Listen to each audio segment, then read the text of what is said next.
80% of success is showing up.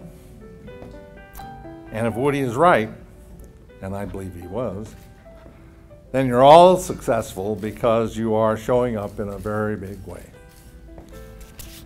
At an age when most people are planning their retirement, Peggy Mosshart decided to pursue her dream of earning a college education and becoming a social worker.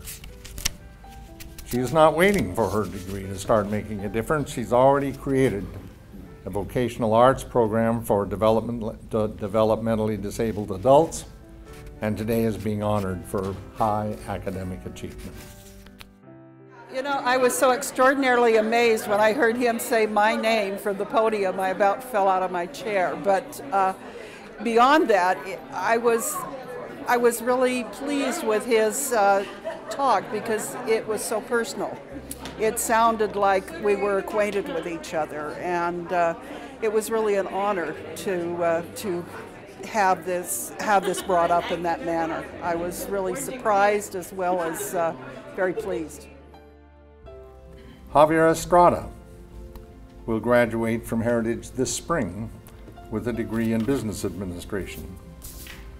As president of your nationally ranked Students in Free Enterprise team, he leads their efforts to reshape the Valley by expanding financial literacy, building entrepreneurialism, creating opportunities for others to succeed. His recognition today as a McNair Fellow is totally fitting. Well, I thought that his presentation was actually quite good and well inspiring as well for us students. One thing that I didn't really know about him was a little bit about his history, how he came up being really, really poor, and then from there how his family just pretty much progressed up to the level that it is now. So I thought that in a sense speaks a lot to the students that are here at Heritage as well, because many of them come from a situation similar to that where their families are poor and their parents have to work night and day just to pretty much put bread on the table. So just having him say that little anecdote of his life meant a lot to me. Hearing about Peggy Haver and Javier's successes has special meaning for me because my dad never attended college. As an 8-year-old, he sold newspapers in the freezing cold streets of Nome, Alaska to help his family get by, while his dad went panning for gold. As an 8th grader, he gave up school entirely to help support his family. My earliest memory of my dad is seeing him walking home from work, picking up pieces of coal that had fallen off the trucks that delivered coal to homes in our neighborhood.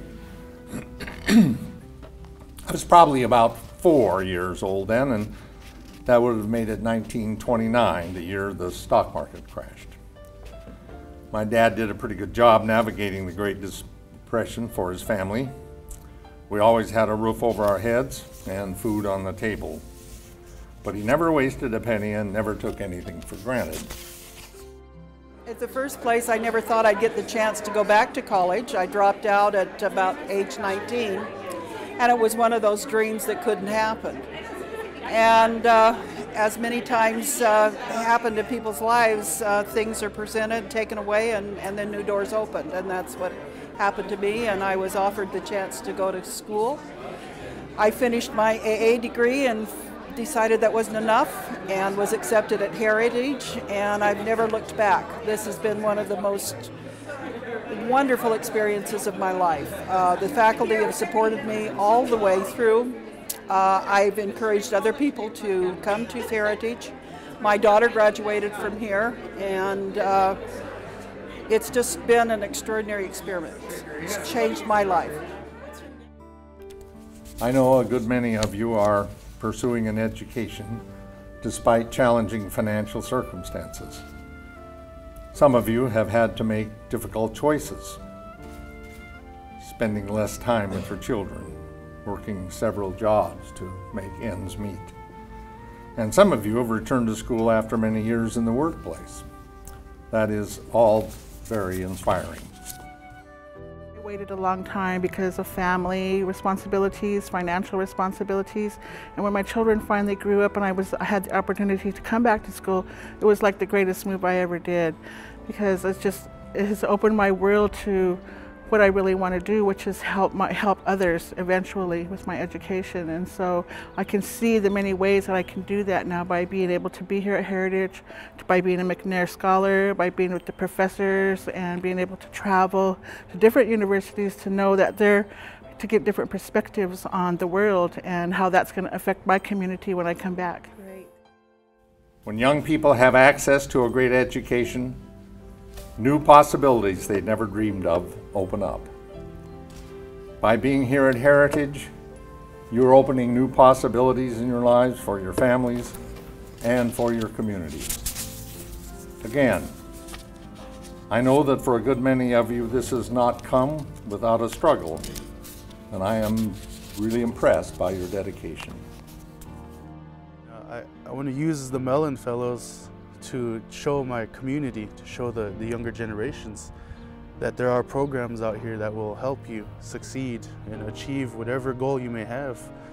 And my own goals, I have so many of them, you know, it's hard to narrow down one. But my biggest priority is just to show the children.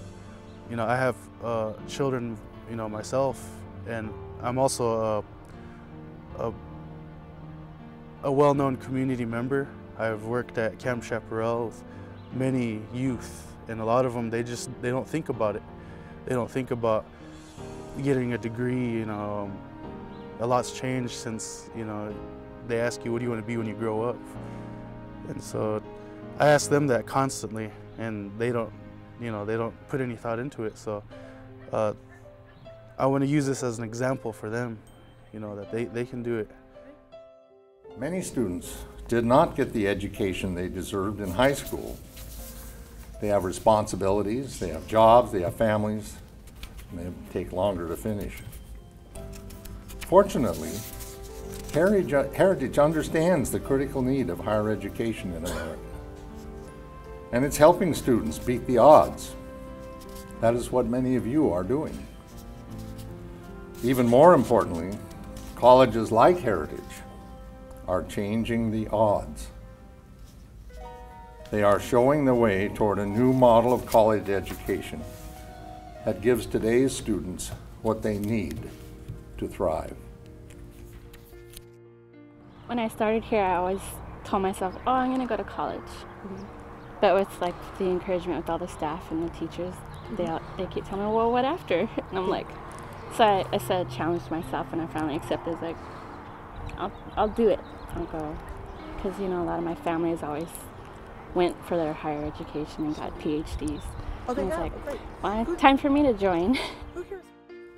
The great things about Heritage University is that it is already doing many of those things that other universities are only beginning to realize are necessary to help students succeed. This is a special place. Heritage is changing lives in ways that matter. And it is significantly ahead of the curve in providing high-quality, career-oriented programs that meet the needs of students. Well, actually, for right now, my plans are I want to get a job with a corporation, a big, well-known corporation, and after that, work with them for about 5 years or so, and hopefully continue working with them while I go on to graduate school, because I hope to then be able to get my MBA so that I can further my education, and then after that, go on to get my PhD and then become a teacher at a school. Nice. But that'll be Maybe Heritage. Yeah, maybe Heritage. If I'm allowed to offer 2 pieces of advice, it would be these. First and foremost, just do whatever it takes and persevere to get that diploma. Second, when you do graduate, just don't forget the unique experience you had at Heritage and the important contribution this school and its faculty have made in your lives.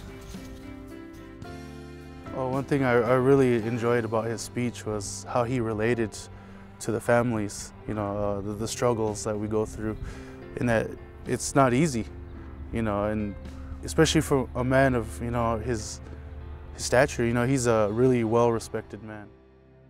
Well, for me, being a non-traditional student, for me, the lifelong learning, because I also plan on going to graduate school from here, and the doors that Heritage has opened for me I've never thought about that. So my doors have been opened and my horizons have been broadened by the experiences that I've been afforded here at Heritage. You know, beyond all the encouragement and all the words that people have to say, the commitment is from yourself.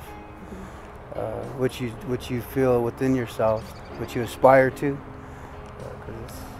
You know, the words you could hear and they'll carry you, but you're the one that has to live up to it. It doesn't matter where you come from, who you are, not even what location you're from, you can still succeed. In closing, I would add just this. What you students learn here, the knowledge you gain and the critical thinking skills that you develop will set you on a path as a lifelong learner. That is the most important attribute you can possess, no matter what career you pursue. That is the most important attribute you can possess. So, showing up for life, that's a decision you'll just never regret. Thank you.